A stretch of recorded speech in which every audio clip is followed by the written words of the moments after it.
Baik, kita lanjut. Dari pengertian hukum lingkungan ada beberapa hal penting yang perlu diketahui, yaitu yang pertama, hukum sebagai dasar pengelolaan lingkungan. Yang kedua, kekuasaan pengelolaan di tangan negara. Yang ketiga, mengatur interaksi lingkungan dengan manusia.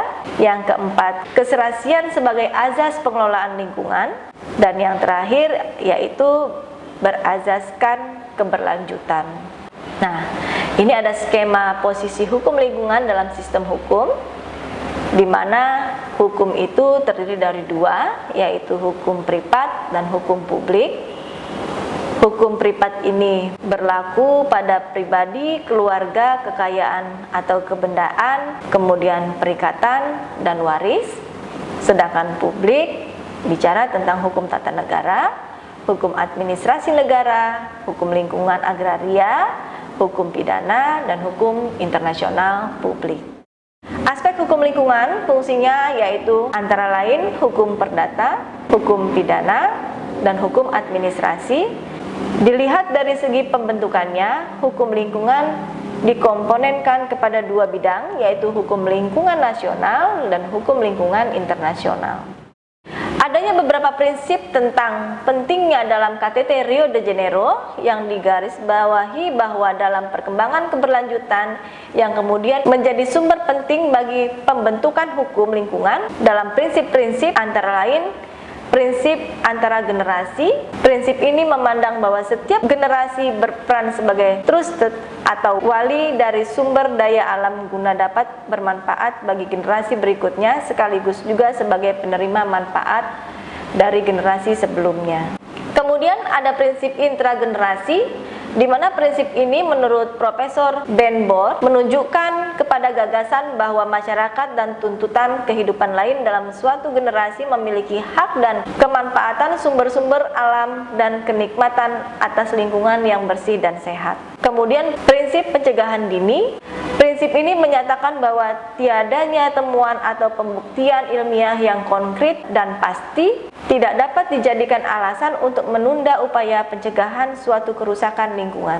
Kemudian ada prinsip perlindungan keanekaragaman hayati. Prinsip ini menekankan pentingnya keanekaragaman hayati dipertahankan dan dikembangkan. Azas tujuan Undang-Undang Lingkungan Hidup, yaitu yang pertama tanggung jawab negara, kelestarian dan keberlanjutan, keterpaduan, manfaat, kehati-hatian, keadilan, ekoregion, keanekaragaman hayati, pencemar membayar, partisipatif, kearifan lokal, tata kelola pemerintah yang baik, dan yang terakhir adalah otonomi daerah sebagaimana diatur dalam pasal 2 Undang-Undang Pengelolaan Lingkungan Hidup. Sedangkan ruang lingkup Undang-Undang Pengelolaan Lingkungan Hidup terdiri dari perencanaan, di mana perencanaan terdiri dari inventarisasi lingkungan hidup, penetapan wilayah ekoregion, penyusunan RPPLH, dan manfaatnya adalah berdasarkan RPPLH, pengendalian terdiri dari 3 hal, yaitu pencegahan, penanggulangan, pemulihan. Sedangkan pemeliharaan terdiri dari konservasi sumber daya alam, pencadangan sumber daya alam, pelestarian fungsi atmosfer, kemudian ada pengawasan, dan terakhir adanya penegakan hukum.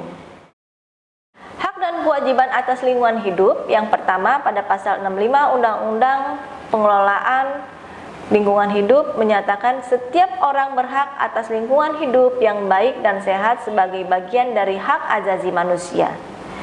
Sedangkan dalam angka 2, setiap orang berhak mendapat pendidikan lingkungan hidup, akses informasi, akses partisipasi, dan akses keadilan dalam memenuhi hak atas lingkungan hidup yang baik dan sehat.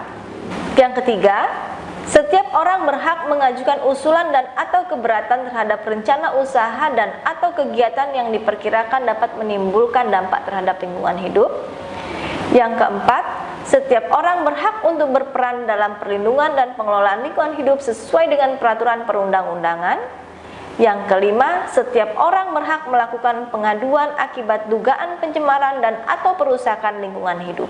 Sedangkan kewajiban atas lingkungan hidup diatur dalam pasal 67 yang menyatakan setiap orang berkewajiban memelihara fungsi lingkungan hidup serta mengendalikan pencemaran dan atau kerusakan lingkungan hidup.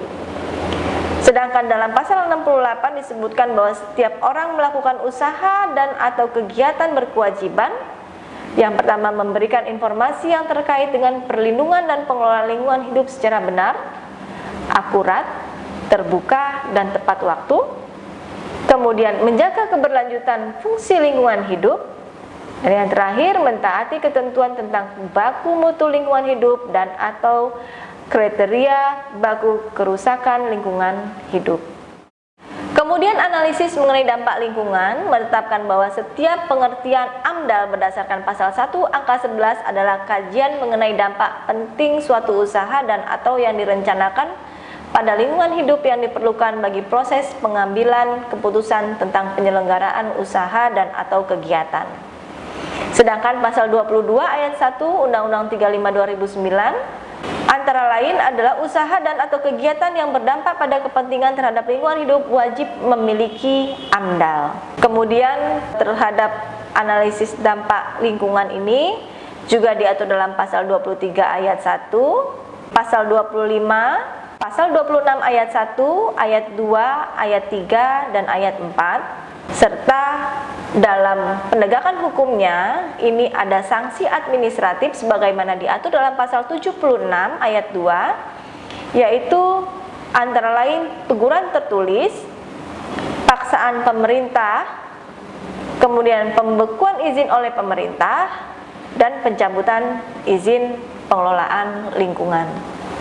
Paksaan pemerintah ini diatur dalam pasal 80, di mana penghentian sementara kegiatan produksi, pemindahan sarana produksi, penutupan saluran pembuangan air limbah, pembongkaran, penyitaan terhadap barang atau alat berpotensi menimbulkan pelanggaran, penghentian sementara seluruh kegiatan, dan yang terakhir adalah tindakan lain yang bertujuan untuk menghentikan pelanggaran dan tindakan memulihkan fungsi lingkungan hidup.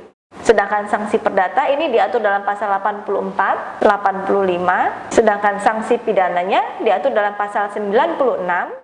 Pada pasal 98 ayat 1, orang yang sengaja melakukan sehingga terjadi kerusakan dikenakan sanksi penjara minimal 3 tahun, maksimal 10 tahun, dan denda minimal 3 miliar dan maksimal 10 miliar. Ini salah satu contoh di mana ancaman hukuman pidana yang tertuang di dalam Undang-Undang 35 2009. Baik, dari apa yang saya sampaikan berkenaan dengan ancaman hukuman dalam hal penegakan hukum, apakah kalian ada pertanyaan?